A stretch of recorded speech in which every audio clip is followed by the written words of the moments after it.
Aujourd'hui, pourquoi le virage ambulatoire? Alors, le contexte médico-économique global qui touche l'ensemble des disciplines médicales et chirurgicales. Si maintenant on se concentre davantage sur l'onco-hématologie, il y a 4 points importants. Premièrement, c'est qu'on cherche à maintenir le plus possible les patients à domicile et à limiter des hospitalisations conventionnelles. Le deuxième point, c'est que les patients vivent de plus en plus longtemps parce qu'il y a des traitements de plus en plus nombreux et efficaces. Ces traitements, par ailleurs, deviennent maintenant aussi sous forme orale et ces traitements coûtent extrêmement cher. Une préoccupation majeure est de simplifier au maximum la vie des patients et de leurs proches. Premièrement, en fluidifiant leur parcours patient en toute sécurité. La deuxième chose, c'est en limitant le nombre des intervenants, en augmentant la contribution et l'efficacité de chacun, et en développant leur savoir-faire. Enfin, le contexte numérique avec la connectique qui est actuellement en plein développement. Le patient est de plus en plus responsable. Il souhaite avoir de plus en plus d'informations.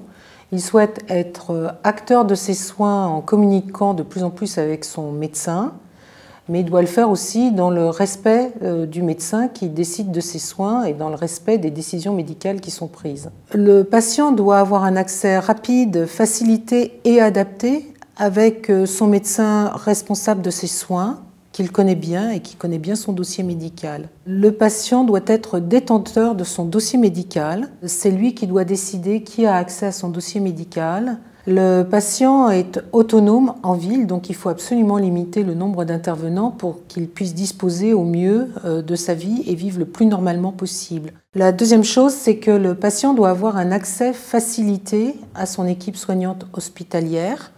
Alors soit le téléphone ou à l'avenir via la connectique. Avoir en fonction de sa demande une réponse adaptée à la gravité de la situation. Afin de limiter des déplacements inutiles des patients à l'hôpital, il y a mise en place de plateformes d'accueil téléphonique qui existent déjà dans pas mal d'établissements d'ailleurs. Ce qu'on peut dire, c'est que ces plateformes peuvent être aussi mutualisées entre différents établissements hospitaliers. Dans l'avenir, elles seront certainement connectées. Comment avoir un parcours de soins de qualité tout en restant à la maison? Augmentation de la qualité de vie du patient qui reste à la maison, autonome et qui peut gérer son temps comme il l'entend et vivre de la façon la plus normale possible.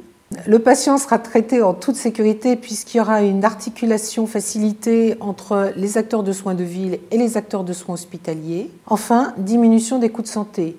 Par exemple, moins de venues inutiles à l'hôpital, meilleure gestion des effets indésirables liés aux traitements qui sont lourds en onco-hématologie parce que les patients mieux informés savent détecter dès les premiers signes ce qui ne va pas et sauront contacter beaucoup plus rapidement leur équipe. Et puis, plus de temps pour une meilleure gestion des vraies urgences. On est aujourd'hui sur une réorganisation simplifiée autour du patient autonome, et non pas d'un patient qui entre dans une organisation déjà toute faite. Une sécurité augmentée, car il y a une traçabilité de tous les actes et de tous les soins qui sont faits pour le patient. Pour être traité en ambulatoire à l'hôpital, en hôpital de jour ou à domicile en lien avec son service hospitalier, on doit réorganiser les soins de façon facilitée autour d'un patient autonome. Ce n'est pas aux patients de s'intégrer aux structures, mais les structures à s'adapter aux patients. Le parcours de soins va de toute façon profondément être modifié avec l'arrivée de la connectique dans le champ médical. Cela d'ailleurs n'empêchera pas le dialogue singulier entre le patient, ses proches et le médecin.